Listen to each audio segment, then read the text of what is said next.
Why do you want to start a podcast? Who is your podcast for? What's that journey that you want to take your listeners through? Like, I think those are very big, important foundations to really start the podcast. Most hosts never achieve the results they hoped for. They're falling short on listenership and monetization, meaning their message isn't being heard and their show ends up costing them money. This podcast was created to help you grow your listenership and make money while you're at it.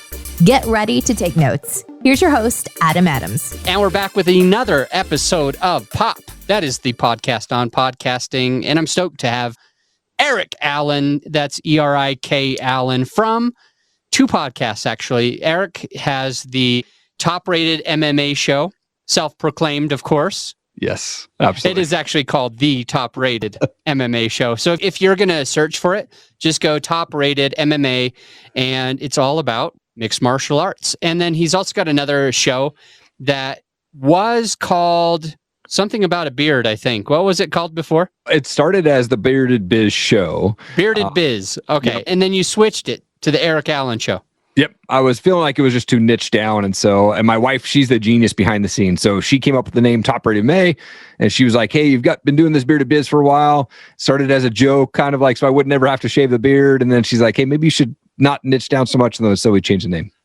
So out of curiosity, when you had the Bearded Biz show, and I know it's the same show and it started in 2017, but with the rebrand and everything, prior to that, what was your niche? You said it was niche down too much, or may have been more than you wanted to. Was it like, it's about somebody in business that they have to have a beard to listen to your show, or what was it exactly? Yeah, I mean, that's such a great question, because it wasn't really like I was tailoring to anybody that had a beard. My whole thing was I wanted to talk with entrepreneurs, world changers, and success-minded people. And the reason I started that was, like I said, I kind of started it as like, hey, maybe if I have this podcast called The Bearded Biz, I never have to shave my beard. And I felt like all these people, they would come on my show and they say, hey, if I'd invite them on the show, well, I don't have a beard, can I still come on your show? And I was like, well, that question comes up quite a bit, so let's just like get rid of that name. And so I went with the Erik Allen name. So I will say this, my sweetheart loves a mountain man. Okay. And she always wants me to grow my beard out, similar to yours. She wants me to grow my hair out. I can't do it. Like, it just stresses me out. So this is a question that I ask all of my guests. Yeah. How did you grow your beard out? So I used to just grow it out 1 month out of the year. And it wasn't for like November or anything like that. It was just 1 month randomly out of the year. I'd grow a beard and then shave it at the end of the year or end of the month. And my wife would fall in love with me all over again at the end of the 30 days. And then my daughter was 3 years old and she saw me shave the beard off. She said, what the heck, Dad? Like, you shaved the beard. I missed the beard. And I was like, all right, I'm never shaving the beard again. So that's kind of how it started. And so I've had it running for probably 7 years now. And I keep it trimmed up, but I don't really want to grow it down to my belly or anything like that. But I do. It's a pretty long beard and I'm kind of known for it now. But yeah, I like to keep it a little bit trim, but not too short. That's cool. So let's just go back to when you started the Top Rated MMA show. Yeah. As I understand that, it was founded in 2017. So definitely before a lot of these podcasters that are coming out today. After COVID, we had a big push. We went from like 800,000 podcasts to over 2.2 million podcasts in a very short amount of time. And so you were kind of one of the grandfathers, if you will. What was going through your mind when you were starting that first podcast? Were you nervous? Was it a business decision? What was going on exactly, and why did you start that podcast? Yeah, it's such a great question because in 2012 is actually when I started Top Rated May. It was an apparel company. And we launched an MMA apparel company with t-shirts and hoodies and all this stuff. And it took off way faster than I expected. And then in 2015, I got bored. It just wasn't selling. It wasn't doing anything for me. And I actually put an ad in Craigslist and said, who wants to buy this for like $3,000? And I had a guy call me up and offer me a few grand for it. And in that phone call, I was like, no, I'm not done yet. I decided not to quit. And I rebranded. And in 2017, I said, hey, I'm going to start this podcast. I want to know why fighters get into a cage and get punched in the face. Why are they actually doing that? Had no idea what I was doing. I just knew I wanted to ask that question. I had a walk-in closet, bad lighting, bad microphone, didn't know to look into the camera. And I just said, hey, who wants to come on my show? And that's how I started. I did almost 100 episodes from my walk-in closet before I upgraded to another room in the house. Okay, got it. Well, a little bit of like your background. You came from a broken home. Yep. You battled addiction. You were in jail when you were 18, bankrupt at 21. Yep. And then now you've been sober for the last 16 years. I can't imagine personally not having a drink. That's a lot of willpower. Is that right? Like, is it tough or is it easy? Are you used to not doing it or? Yeah, I have no desire to go back to that. I worked in the music business for a year. So I was working for Universal Records. So 2 to 3 concerts a week, open tabs. And so that kind of like took my drinking way down this other path where I was hanging out backstage with rock stars and things like that, living that rock star life without being a rock star. And the end of like 2003, I think I got laid off my 1-year anniversary from Universal during the Napster days. And I just sent me into this depression where I was working at Starbucks at night. I'd go get a 6-pack of beer and rent a video from Hollywood Video and then go home and pass out. And that was my daily routine. Didn't have any friends, just in this deep depression. And then one day this girl walked in who was super hot and said, "Hey, do you want to come to this college age event at our church?" And I didn't have any friends. I was like, "Yeah, sure, I'll go down." And so it was like the seed was planted in that spot. And about a month later was Easter 2004. And I was managing a band. We went and played a show. I woke up Easter morning surrounded by probably 15 guys that were all passed out. And I felt in that moment, God say you're done. And I quit cold turkey, drinking, drugs, cigarettes, everything. And called that girl up and said, "Hey, hopefully I'll see you at Starbucks. Thanks for inviting me to that church event." And about a month later, we were dating. And now we've been married for almost 17 years now. And you have 2 kids. 2 kids, yeah. And your bio talks about you being a speaker. What do you speak on? What do you speak about? Where do you speak? Yeah, so I've done some speaking with mostly virtual, but what I speak on is your past doesn't define your future. Part of my story, when I was 13 years old, I had to fight my mom's boyfriend off of her. Literally, he was abusive anyways. My mom never called the police. But at one point, I had this breaking point. I was 13 years old. They came home arguing, no big difference. And I just went up to him when he was literally on the ground. Boom, boom, boom, one shot after the other. And I grabbed a cast iron pan and I hit him in the back of the head and split his head open. And he turned around and he said, "What the?" And as he was saying that, I took another swing and split his forehead open. And in that moment, I swung so hard, I'd actually fallen over. And I remember him standing over me, yelling. My mom popped up, punched him like 6 times. Blood hits the wall. He got arrested, never charged. He was released the next day. I got kicked out of my house at that point. So that led me down this path of destruction. And I was really ashamed of, like, I came from this abusive home and I came from this alcoholic home and this rejection and all of this shame that I had. And I was embarrassed for it. I'm 41 now. I didn't share my story publicly till I was 39 years old. And I just held on to that. And so what I speak on is like, let go of that past, get rid of the negative stuff. And I had to be a quitter. I had to quit thinking that I didn't deserve success. I had to quit thinking I didn't deserve money. I had to quit hanging around those negative people and quit being lazy. And I had to quit being comfortable. I had to get out of my comfort zone. So that's what led me down this path. That's what I speak on. That's definitely inspiring. Do either of your podcasts go into that specifically or not really? So the Erik Allen Show, the folks that I talk to, entrepreneurs, world changers, and success-minded people, and been blessed to speak with guys like Sean Whalen, Ed Mylett, Brad Lee, Bedros Keuilian, Tim Story, Eric LeGrand, Jim the Rookie Morris, Dan Caldwell from Tap Out. I'm talking with Andy Frisella here in just a couple weeks. And so I really deep dive into their stories. Like, how did it all start? What's the failures that you hit that got you to where you're at? Because entrepreneurs will never get to where they're at without any failure. And so that's what I really love to deep dive into, is like, their past doesn't define their future. They can change at any point. One of the quotes that Tony Robbins says is that our past pushes us into action. It's not there to make us suffer. And so I really take that to heart. And so that's really where the Erik Allen Show, I think, deep dives into. So Erik, you were about to sell your podcast. I mean, You're about to sell your business. Yep. Top Rated MMA, I think, was apparel company. You were like, you did well, and then it sounded like it was kind of stagnant, and then you decided to start a podcast to add some lifeblood to it. Is that accurate, or am I reading into it too much? No, exactly. Yep. That's what it was. It was like, I was done with the apparel side of things. I spent way too much money and wasted a bunch of money on inventory that I didn't sell. And I ended up buying my own heat press, and now I just do these onesie-twosie prints, right? But what I did was I wanted to understand fighters. Why do they want to get in that cage, right? And I've heard everything from, like, hey, I grew up wrestling or karate or jiu-jitsu, and now I transitioned that to guys that are like, I have a federal offense and I can't get a real job, but I can get paid to go in a cage and fight somebody and put food on my table. And I love that aspect of the story. So with that said, though, after starting the podcast, did the company itself grow? Like, is the company doing better than it did before? And if so, in what way? Yeah, it's definitely more widely known now. It's not, I don't really do as much of apparel stuff. Like I said, just do onesie twosies. But I think what I did was I started really seeking out local fighters, these up and coming amateur fighters that get paid nothing to get into the cage, and started talking with fighters. And now episode 226 drops next week. And we're humbly considered the #1 MMA podcast out here in the Northwest where I live, Idaho, Washington, Oregon, all of that. And every Saturday we release a show. And I love connecting with local up and coming fighters globally. So my goal, I kind of set this mission to talk with a male and female fighter from every state. And that's just about done. And now we're going to start going for every country. The question that I'm really trying to get at is if it changed the business, if having a podcast, regardless of, I feel like I've asked the same question a couple of times, and that's, my fault for maybe not expressing it correctly. So I'm trying again.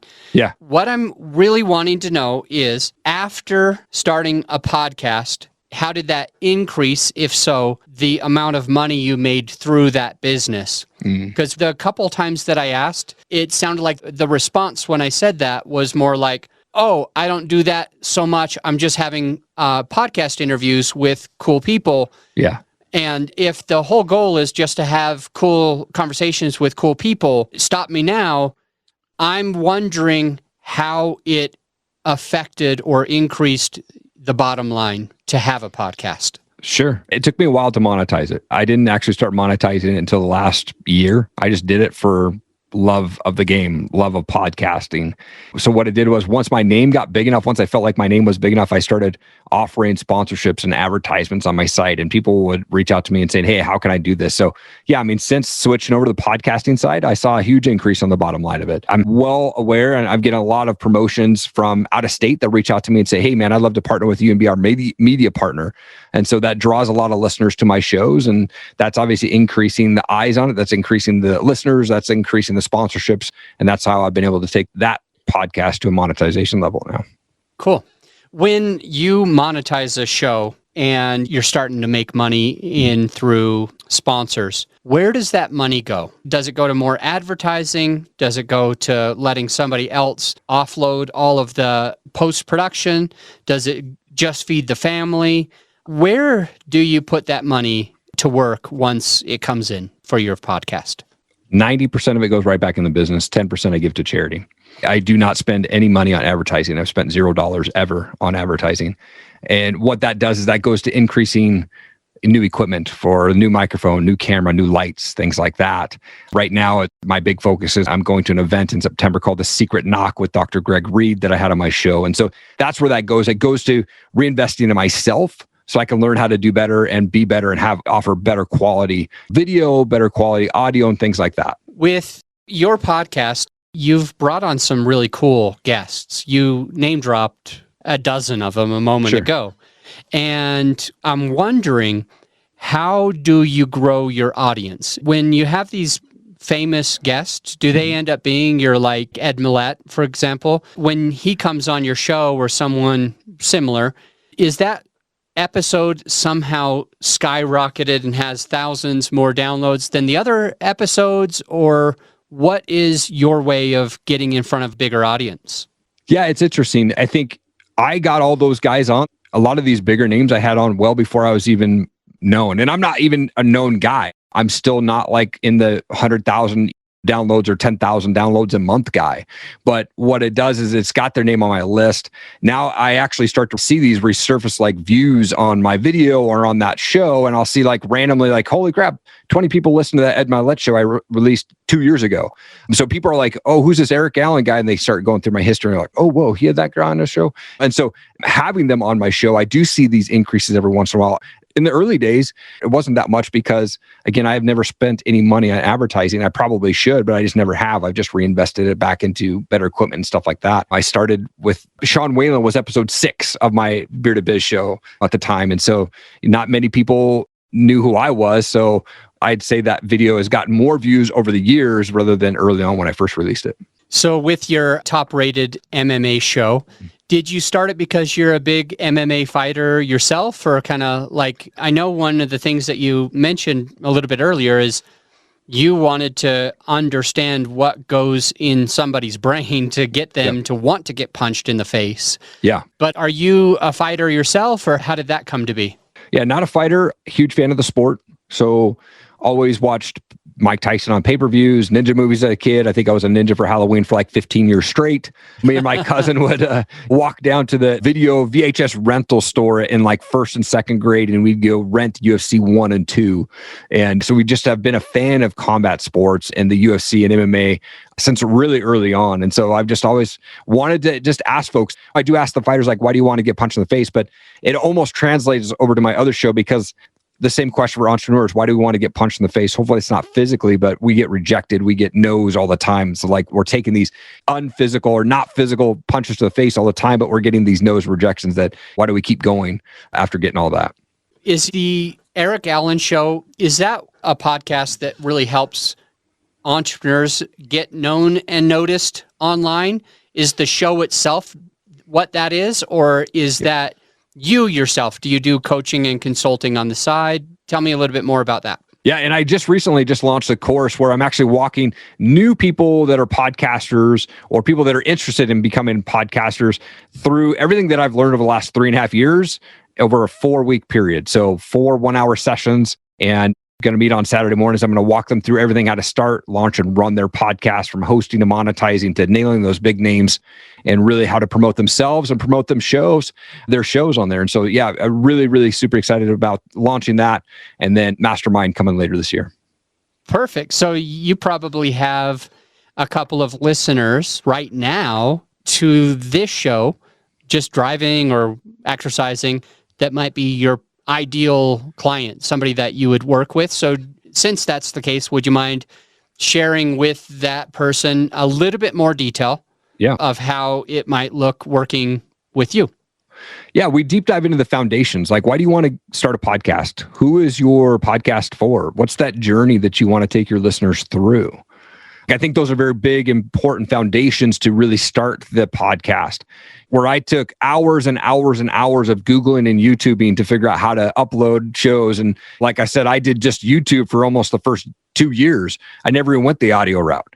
And it's because I was scared of technology and not wanting to go that route. But what I did was I took this 4-week course and I said, here, I'm going to give you all of the things that I learned over the last 3 years over the next 4 weeks. And we're going to deep dive into your actual podcast or what you plan to launch. And we're going to make sure that it's a solid program on how to get reviews, how to get ranked, how to do everything within the platform, and how to promote your show. And it's one-on-one. I'm actually limiting my classes to only 10 people because I don't want people to feel like they're paying for a class and then they're not going to get use out of me. And so I limit each class to only 10 people. I want to make sure that I can work with them directly on that. How does the listener find that? Is there a website? Oh, for my courses? Yeah, erikallenmedia.com. That's where they can find out more about me. They can just email me or direct message me through Instagram, and I can give them more details as well. But I also post on Erik Allen Media on the Facebook. It's got more details on the course too. erikallenmedia.com. That is now in the show notes. So if you want to check it out, just scroll down and you'll be able to find that. Erik, what is the end goal with your 2 podcasts? What's your big why, and what's the big direction that you're going? Yeah, I think for me, the goal is to be a full-time podcaster, speaker. I do voiceover work. I do audio narration, things like that. At some point to take that full-time. I still work a 9 to 5. So I get up at 4 a.m., 6 days a week to work on editing. And I do 100% of the show myself, editing to releasing to marketing, all of that myself. And then at 8 o'clock, I flip over to the work computer, and 5 o'clock, it's family time. So the end goal is for me to walk away from my full-time job, have enough sponsors, have enough paid gigs, voiceover gigs, speaking gigs, coaching gigs to be able to supplement my income and do this full-time. And I actually have this vision wall here in my office. And it's a funny thing, but it's so true that my end goal is to buy that property where if I can't pee off my front porch, I'm too close to neighbors. And that's really the end goal for me and my family. I love it. If I can't pee off my front porch, I'm too close to my neighbors. Yep. So 2017, you started the first one. It was the top-rated MMA show. Now, the Erik Allen Show, you started that in 2019. It used to be called, again, the Bearded, I don't even remember. The Bearded what again? Oh, it was the Bearded Biz Show. Bearded Biz, geez. Yes, yeah. That's so easy. I should have remembered. But why did you start that second podcast? Like, you already had a show. You were already working on it. it fulfilled you and you were like, oh, I just want to have another show. I just have a full-time job. So that's not enough time for me to spend. And definitely my 2 kids and my wife and this other podcast, I just have all this time on my hands. I got to start another podcast. Tell us a little bit about that. Yeah, I mean, I was always like intrigued by entrepreneurship as a kid. So I started mowing lawns at 10 years old. I did that for 2 years. At 7-Eleven, I was making $150 every single month that age. And so I was thinking I was living rich style. So I've always been entrepreneur focused. And so in 2018, I came across a guy named Ed Mylett online. I was like, holy crap, this guy has so much knowledge. He's having amazing guests on his show. And it really inspired me to start thinking, maybe I want to talk with entrepreneurs and world changers and success-minded people. And so I started putting that together. And then in 2018, he issued the Max Out Challenge to his 1 million Instagram followers. He said, I want you to send me a 1-minute video of what drives you, what's your passion, why do you want to be successful in your business? And I submitted that 1-minute story to him, and 2 months later, I was announced as the Ed Mylett Max Out Challenge winner, and I was able to have a phone call with him. It was supposed to be 20 minutes. We ended up going 30 minutes, and it was life-changing for me. His book is life-changing, and that's really what inspired the Erik Allen Show. So speaking of having all these awesome guests and the connection that you had with Ed Mylett and actually winning his challenge and having a phone call with him, how do you get good guests on your show? Like, I know you've had him on one of your shows. How did that happen? And you've had some other cool people. I know that our listener wants to have awesome guests that add value, that have credibility. So how do you do it? Quit sending templated emails and messages to people. Never, ever, ever do that. I made the mistake in the early days of doing that. I would like have this template up. I just change the name and send it over. Hey, I'm this guy and I want to have you on my podcast. And if you're on the other end of that, you're like, who's this guy, man? He's not allowing me to bring any value to his show. He's not even saying anything. It's just this generic message. So quit doing that. Here's how I book 99% of my guests. I pull out my phone, 30-second video on my phone, and I literally will like have the guy that I want to talk to. Maybe it's Ed Mylett, and I'm like, hey, Ed, what's going on? My name is Erik Allen. I'm a podcaster out here in Coeur d'Alene, Idaho, and I love what you just did with that, whatever thing you just did. Hey, I would love to have you on my show and highlight that, and I think it would be really cool. You change the world with that, and let's highlight that, man. We'll talk soon. Thanks. Boom, 30 seconds. That's it. Don't go more than that. And then you send it to them, Instagram direct message. I love it. It's so good. That's Thanks, so man. good. That's really, really good. Well, I've learned something. We can end the episode now.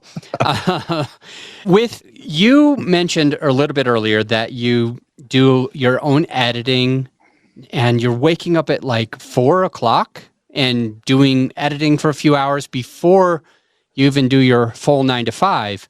Yep. If you had to change 2 things about your current pod process, where that's looking, where that's going, if you had to change 2 things, what would they be? I would probably send it away for editing. Okay. But the money that I make from the show right now does not go towards that. I've got some other priorities. So that's one thing that takes a lot of time for me to do. I wish I could just jump on a call and interview and then call it good. So that's one thing I would definitely change and I would send my shows off to do that. But having 2 shows can get pretty expensive when you're having those edited 2 shows a week. So right now, that's what I'm doing. That's one thing I would change. The other thing I would change is not working full time. So being able to do more than 1 show in a day. Like I said, I work full time right now and I record 1 show a day. Sometimes I'm the guest and sometimes I'm not, right? Sometimes I have people on my show, but I only do 1 show a day. And so if I had it my way, I would do more than 1 show in a day. And you probably will when you get rid of that job and you monetize on the other side, right? Yeah, exactly. That's the plan. Yep. So I'd love to. I may even release more than 1 show a week if I had that time, right? And so, but right now that seems to be fitting for the time frame that I have. One of the things that you mentioned, Erik, is that you put some of that money back into equipment. Mm-hmm. And I'm curious where you started with equipment, like what type of computer, what type of microphone, all of that equipment that you started with, versus what you're using today after putting a little bit of money into upgrades. Yeah, so I still use the same computer. It's just my MacBook Pro. And the first microphone I had was just a snowball mic. I don't know, $50 on Amazon was the black one.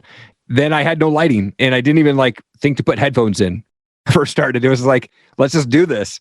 And over the years, I've upgraded the mic to a toner brand mic on Amazon, had a nice stand. And then for Christmas this last year, my wife blessed me with the Shure MV7 here, which I love. And then I've upgraded the studio lights now. At one point, probably midway through 2019, I said, hey, I want to do a better quality video. So I actually purchased a Canon T5i camera to start doing my shows with that.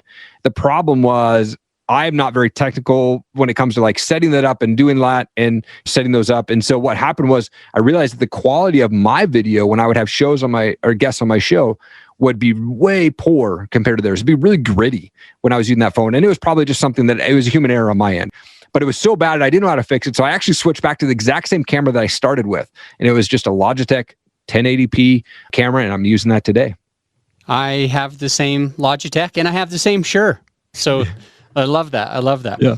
Let me ask you where I want to end this episode is for you to you've already added lots of value to the listener. I loved that tip that you shared about getting good guests for your podcast, taking just a super short 30-second recorded video from your cell phone instead of having a templated email where you copy and paste and put their name in.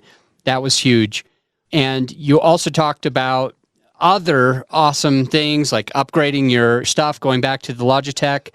But I'm curious if you had to pour into the listener who is a new podcaster, they're starting right now, they've got their idea, they know where they want to go, they may have just launched, but what do they need in order to be found, seen, heard, and launch that podcast with success? They have to be consistent. And every single week, if you're going to release a show, release it every single week. And I feel like if you spread that out too much, you're going to lose your audience. And you have to do that for quite some time for people to go, oh yeah, every Friday, the Erik Allen show comes out. Oh yeah, every Saturday, the Top Rated May show comes out. And I've been doing that for 2 years. And I think, number one, you have to be consistent and stick with it. You can change the topic if you want to. You can change the name. I did a brand name, stuff like that. But if you're a new podcaster and you want to get your name out there, be consistent with it and continue to try to upgrade, whether that's upgrading in your guests, upgrading in the questions that you ask, upgrading in the studio, the quality that you're releasing, continue to just improve. I have this thing in my wall. It says, Canny, it's constant and never ending improvement. And that's one thing that I have to live by when I'm podcasting. Sometimes I'll upgrade the camera or upgrade the microphone. So just as a new podcaster, I'd say like, figure out what you're passionate about, talk about that, find guests that are open to that. And there's so many people that are out there that are listening to whatever your passion is about that you can get on the show and just be consistent with it. If there's a newer podcast that's struggling with being consistent, is there a couple of tips that would support them in being able to keep that going on a regular basis? For me, I think if you're not being consistent, there is your heart really in it. And the thing that I follow is Craig Ballantyne wrote this book called The Perfect Day Formula, where he talks about setting your day the night before. So the night before you go to bed, do your to-do list for the next day so you wake up and you already know what you're doing. So if you're going to wake up and you're going to start podcasting and start editing or start reaching out to guests, do your day that way. Like figure out a way that works best for you where you can consistently do it. If it's 10 minutes a day, awesome. If it's an hour a day, great. But you have to be consistent if you want to continue to be strong in the podcast game. I think people's attention span is not very long. And so if you miss a week or you miss 2 weeks, you're out. Like people are not going to remember who you are. Speaking of attention spans, how long are your episodes for the two different podcasts? Yeah, I purposely have them shorter because I don't listen to podcasts typically that are longer than an hour. I get bored with them. Unless it's just like super duper excellent and feeding me with knowledge. So my Top Rated May show runs 15 to 25 minutes and the Erik Allen show runs no more than 30 minutes. On your Top Rated MMA show, 15 to maybe 25 minutes. Yep. When you have a fighter that's on your podcast, do you ever feel like 15 minutes is offensive to them, the guest? Or do you ever feel like you would prefer to sit there with them for a few more minutes just because you're enjoying the conversation? And the thought of trying to keep it under 25 minutes makes it feel like you're pigeonholed. Has anything like that ever happened to you? If so, or if not, why? Yeah, I give myself 30 minutes to talk with them. most of the guys that I have on my Top Rated May show haven't done a lot of interviews. And so I try to pull that out of them. And some guys are really good with talking and they can talk a while. And then there's guys that are like, I'll ask a question. It's like a 1-word answer. And I'm like, okay, now I got to think of some other questions, right? And I don't have I have some keyword questions that I want to talk about like in front of my camera and stuff like that, or I can kind of base that off of, but I usually don't write out like all of my questions. I'll try to base that off of the conversations that I'm having with them. But I don't think it's offensive. I think MMA fighters and entrepreneurs, right? They're all busy. And especially guys, sometimes I'm interviewing guys at the gym or on their way to the gym or things like that. And I do a video and audio for my shows. And for me, 15 to 25 minutes is typically what Top Rated MMA is, unless they're just a guy who's not very good with interviewing. That's kind of the window. And they know that up ahead of time. I tell them, hey, my show's quick. It's going to be 15 to 30 minutes at most. And then I'm going to deep dive into your story. Ask the same question for both my shows. Like, where did you grow up? What was childhood like? Because I want my listeners to understand that these are just real people too. And then they got to where they're at through the struggles. Love it. That's really good. Love it. Thank you. I want to just share with a listener again where to find you. So we've got Top Rated MMA Show. Yep. We also have your website, which is already in the show notes. And we have your Erik Allen Show. And it's simple, easy to find as long as you can spell Erik Allen. But It's in the show notes too, so you can scroll down right now. Erik, you also mentioned some social media. What is the number one, not 2 or 3, what's the best social media platform if the listener wanted to connect with you there? Instagram. It's Erik G. Allen. And you can follow me there. And there's links out to my other 2 pages, Top Rated MMA, and all within Instagram. They have their own channels. But I respond to every comment. I respond to every DM. I love connecting with new people. And anybody has questions, they can shoot me a DM or anything like that. But yeah, Instagram is my number one go-to social media. Awesome. Erik, I'm glad to have you on the show. It was fun chatting with you, learning about you. Your life is interesting, being in prison when you were young, getting sober, like all the experiences with your family, you launching the podcast, thinking about what to do, and then deciding about like selling your business. And then it was, wait a second, I don't want to do that. I want to start a podcast. Yeah. And now you have 2 podcasts. I hope that the listener does go and find you on your show, either show or both shows. And hey, to the listener, if you do that, please take a moment after listening to an episode or 2, just take a couple of minutes. It really doesn't take long at all to leave Erik on that show an honest written rating and a review, not a 5-star written rating and review, just an honest rating, whatever it is. Let him know what you think about it. I know he goes and reads those, checks them out. And furthermore, if you haven't done that with this show, the Podcast on Podcasting, please take a moment before you end this session. It takes like literally a minute or 2 to just give some feedback. So anything that you want me to bring up on the podcast, throw those questions out in when you do the written review. Let me know what you want to hear. Let me know what you're thinking about the podcast, if I'm asking the right questions that you are already wanting to know. And I'm going to check that out, and I'm going to make sure that I'm serving you at the highest level possible. Erik, I'm going to let you go, brother. Thank you so much. I appreciate your time, your attention, and you pouring into our listener today. Bye for now. Thank you so much, man. I appreciate it. Very honored to be on your show. You're awesome. Bye for now. This episode is brought to you by GrowYourShow.com. Grow Your Show lets you be the star of your show while we handle all the hard stuff. We offer reliable and affordable post-production services that allow you to grow your show organically without all the work. So go ahead and check out the website right now, and feel free to schedule a call with me, and let's take your show to the next level. Again, GrowYourShow.com. You just press record. We handle the rest.